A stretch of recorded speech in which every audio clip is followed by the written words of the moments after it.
Hi everyone, greetings from warm, sunny Sweden. This is Helena Dahlgren, writer of the Soul Riders books, and I'm so pleased to finally be able to share this book in English with you. It's called Jorvik Calling, and it's the first instalment in the Soul Riders trilogy.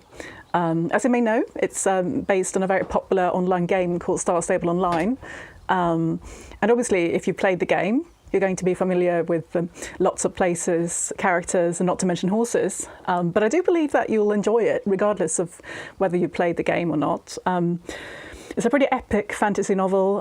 It's a coming-of-age novel. It's an equestrian novel, obviously, with lots of horses. I grew up with horses, so it's been amazing just being able to reconnect with that particular time and part of my life. And yeah, I've really put my heart and soul into this book. And today I'm going to do a bit of a reading from it, and I thought I'd take you along to a light ride on magical Jorvik.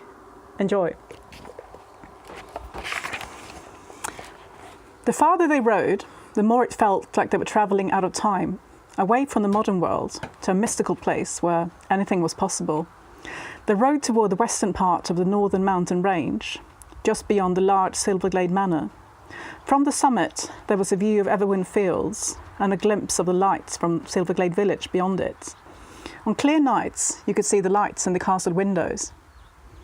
Baroness Silverglade usually made sure the lights were turned on for the light ride. The castle served as a kind of beacon for the riders travelling through the rural southwest corner of Jorvik. "Look at that!" Alex hollered as she pointed down at the dazzling fall foliage of Golden Hills Valley that spread out below them. "What's that black patch?" Lisa asked as she squinted at the red, orange and yellow forest. "It's Squaldron Swamp," Linda replied. "I'd recommend steering clear of it. They say it's full of will-o'-the-wisps, the ghostly lights that lead you astray from the path, so you become lost forever." Lisa turned around and looked at Anne, who was riding right behind her. Concord's ears were pricked as he nimbly moved up the hill.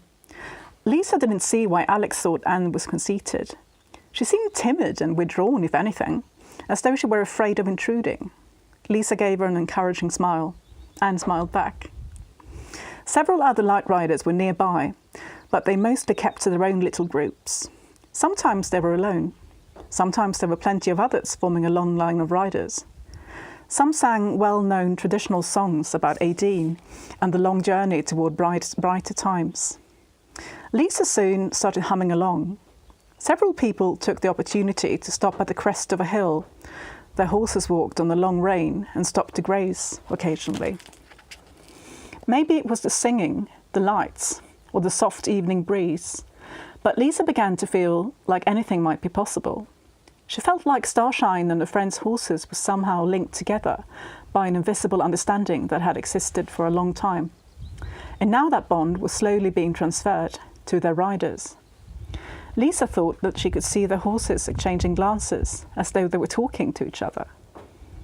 Linda had mentioned that Tin Can and Meteor were of the fabled star breed. Linda wondered whether Starshine might be as well, and possibly Concord too. Were all four horses star breeds? Lisa started to think back to the morning when she and her dad had a ride on Jorvik, and the near accident in the woods with Starshine. Everywhere there were stars. Stars, stars in your eyes. "Wow, you have a lovely voice, Lisa," Linda exclaimed.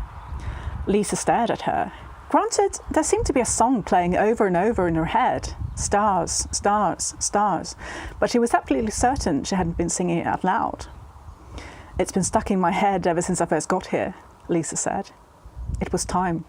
She could feel it. It was time to finally start talking. She took a deep breath. "You know, the morning I came to Jorvik, there was this strange glow in the sky," Lisa said. "And the stars were so bright even though the sun was just beginning to rise. I saw something I've never seen before. It was like a giant star. It's kind of hard to explain. It was so bright I thought it might blind my dad, but he didn't even seem to notice it." "Star?"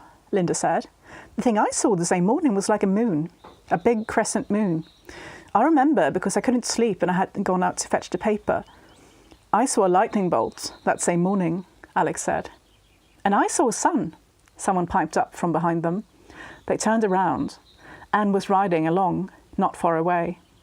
"Come and ride next to us," Linda said. Lisa and Alex made room so Anne could come up alongside with them.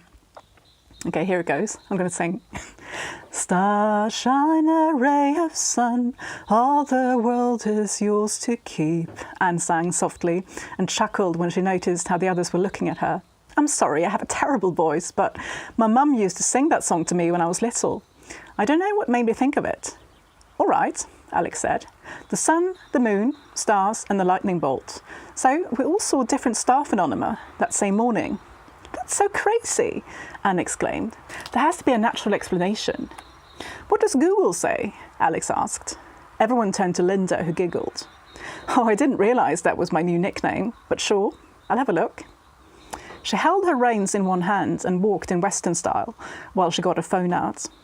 Find anything interesting? Lisa asked after a short pause. Oh, I'm drowning in astrology sites with ugly 90s web pages, Linda groaned. All the flashing banners are going to make my eyes bleed. The others giggled. I don't know. This might be something, Linda said and frowned. I ended up on some sketchy forum for researchers at Jarlaheim University. Listen to this. The sun, the star, the moon and the lightning bolts are ancient symbols often associated with the legend of the four soul riders. See separate article. During an excavation in the northern mountains, carvings showing four riders were found on the cave walls. Researchers also found symbols that a local historian later identified as a sun, a star, a moon, and a lightning bolt.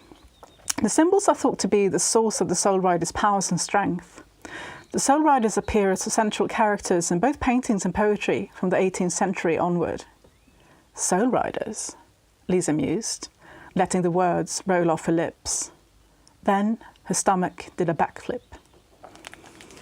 Right, so that was a bit of an excerpt from Soul Riders Jorvik Calling. I hope you enjoyed it. I hope you want to read the book as well. Like I said earlier, I had a wonderful time writing it, and I hope you'll have a wonderful time reading it as well. So, happy reading. Have a great summer. Stay safe, everyone. I'm Helena Dahlgren. Speak to you soon. Bye.